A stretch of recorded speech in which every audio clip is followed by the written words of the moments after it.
Nggak ada salahnya kalau kalian udah punya smartphone 5G pada saat ini. Apalagi nggak cuma smartphone yang bisa 5G, tapi smartphone yang bisa NFC. Karena smartphone ini punya dua-duanya.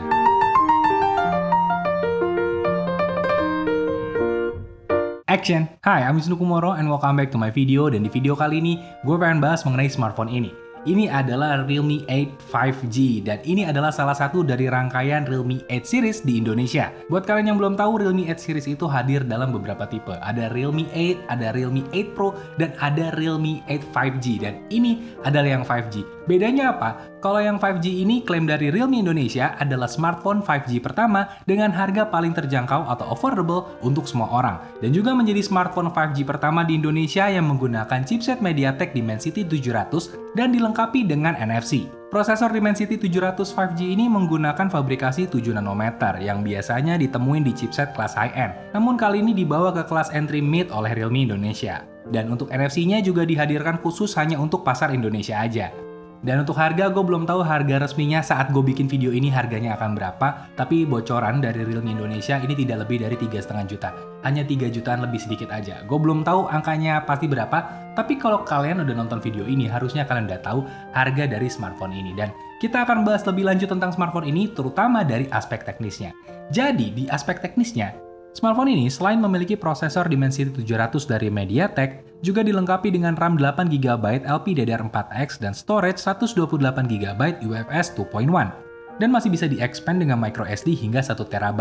Dan yang bisa di-expand gak cuma storage-nya, karena RAM-nya juga bisa. Ada fitur untuk menambah memori RAM saat dibutuhkan, di mana akan mengambil dari storage sementara waktu. Jadi ini akan berguna banget untuk kalian yang suka multitasking.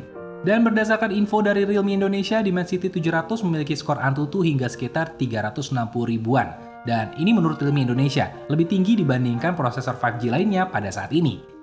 Dan gue kurang tahu kebenarannya karena gue nggak pakai Antutu untuk menentukan skor dari sebuah smartphone. Gue memakai ornamen-ornamen lain. Tapi so far gue jajal smartphone ini, menurut gue performanya ya memang cukup reliable.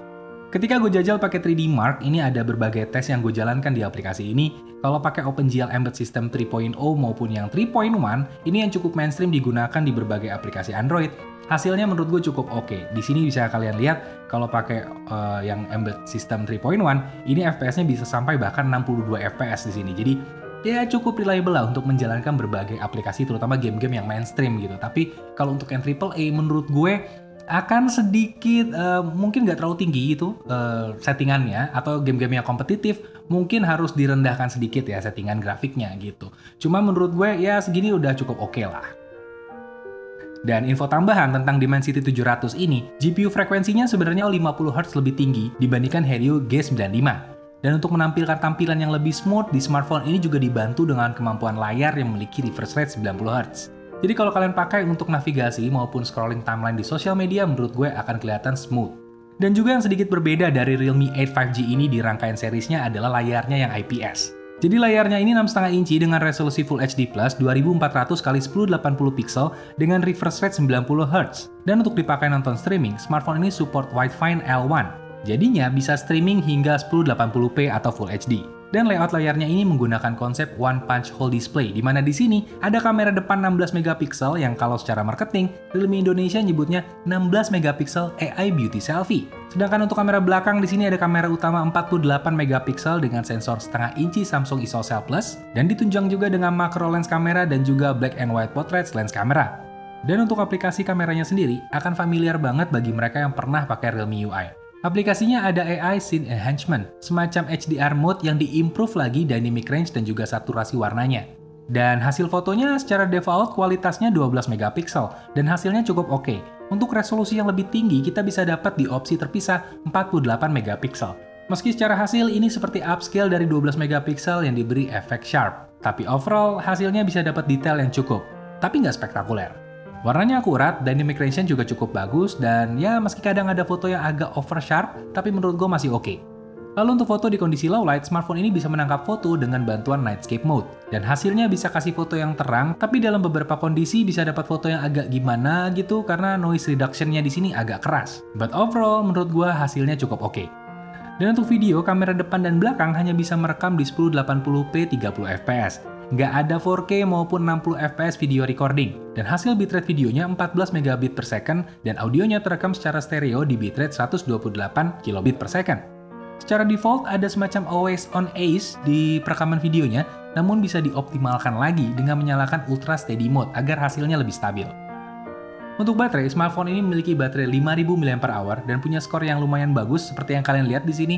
Salah satu skor tertinggi untuk smartphone yang pernah gue jajal selama ini, dan penggunaan kamera adalah yang paling menguras daya di smartphone ini. Tapi dengan rata-rata di atas 9 jam, ini adalah hasil yang bagus banget.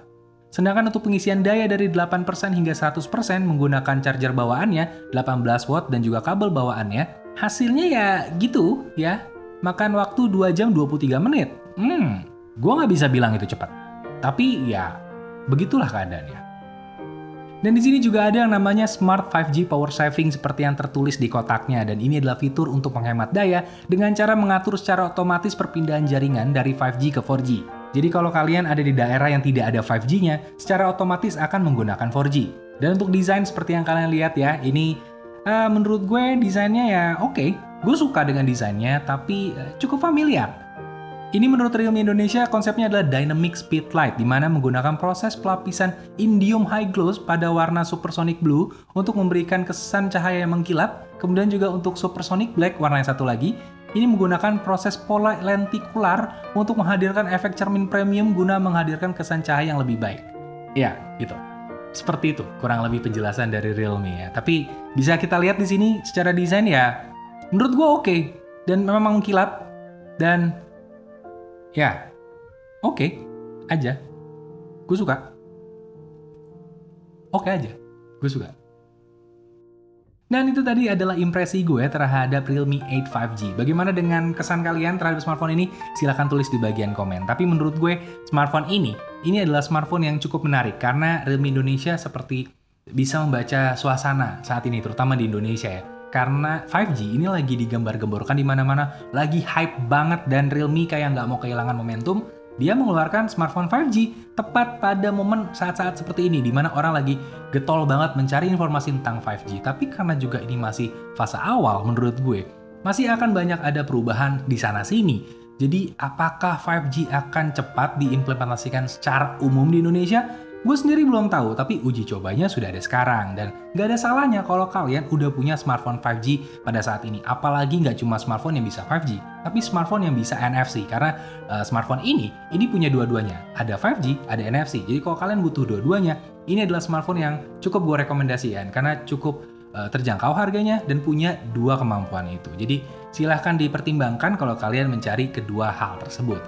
Dan ya, sekian dari Wisnu Kumoro. Kalau kalian suka dengan video ini, silahkan like dan subscribe. Dan kalau kalian suka banget, silahkan di-share ke teman-teman kalian. Dan juga, apapun feedback dari kalian, silahkan tulis di bagian komen ya. Wisnu Kumoro pamit. Dadah.